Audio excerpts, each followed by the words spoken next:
To scan the lines of his face, or feel the bumps on the head of this leviathan, this is a thing which no physiognomist or phrenologist has as yet undertaken. Such an enterprise would seem almost as hopeful as for Lavater to have scrutinized the wrinkles on the rock of Gibraltar, or for Gall to have mounted a ladder and manipulated the dome of the Pantheon.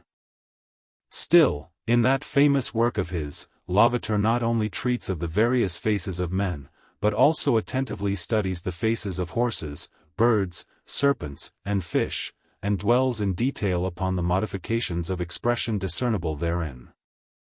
Nor have Gall and his disciple Spurzheim failed to throw out some hints touching the phrenological characteristics of other beings than man. Therefore, though I am but ill qualified for a pioneer, in the application of these two semi-sciences to the whale, I will do my endeavor. I try all things, I achieve what I can. Physiognomically regarded, the sperm whale is an anomalous creature. He has no proper nose. And since the nose is the central and most conspicuous of the features, and since it perhaps most modifies and finally controls their combined expression, hence it would seem that its entire absence, as an external appendage, must very largely affect the countenance of the whale.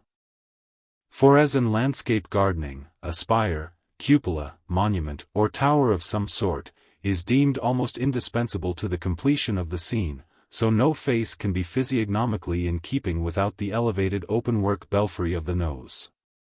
Dash the nose from Phidias's marble Jove, and what a sorry remainder! Nevertheless, Leviathan is of so mighty a magnitude, all his proportions are so stately, that the same deficiency which in the sculptured Jove were hideous, in him is no blemish at all. Nay, it is an added grandeur. A nose to the whale would have been impertinent. As on your physiognomical voyage you sail round his vast head in your jolly boat, your noble conceptions of him are never insulted by the reflection that he has a nose to be pulled.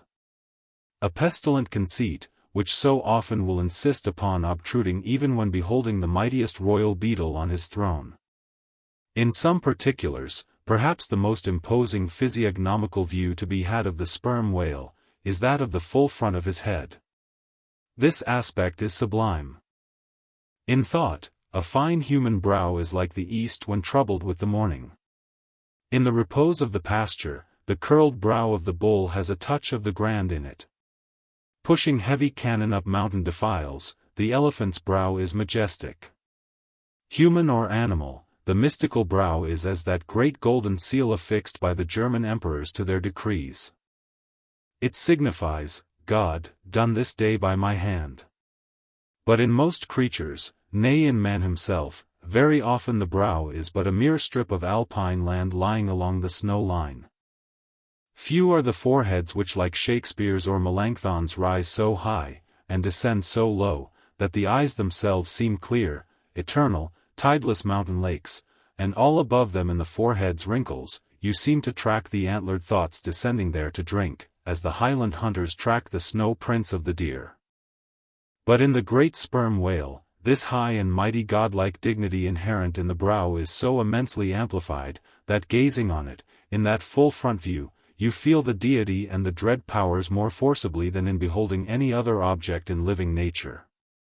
For you see no one point precisely, not one distinct feature is revealed, no nose, eyes, ears, or mouth, no face, he has none, proper, nothing but that one broad firmament of a forehead, pleated with riddles, dumbly lowering with the doom of boats, and ships, and men. Nor, in profile, does this wondrous brow diminish, though that way viewed its grandeur does not domineer upon you so. In profile, you plainly perceive that horizontal, semi-crescentic depression in the forehead's middle, which, in man, is Lavater's mark of genius. But how? Genius in the sperm whale? Has the sperm whale ever written a book, spoken a speech? No, his great genius is declared in his doing nothing particular to prove it. It is moreover declared in his pyramidical silence. And this reminds me that had the great sperm whale been known to the young Orient world, he would have been deified by their child Magian thoughts. They deified the crocodile of the Nile, because the crocodile is tongueless, and the sperm whale has no tongue, or at least it is so exceedingly small, as to be incapable of protrusion.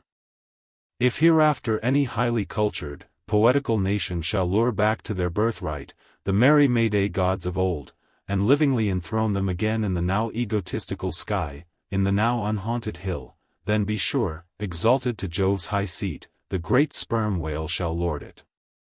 Champollion deciphered the wrinkled granite hieroglyphics.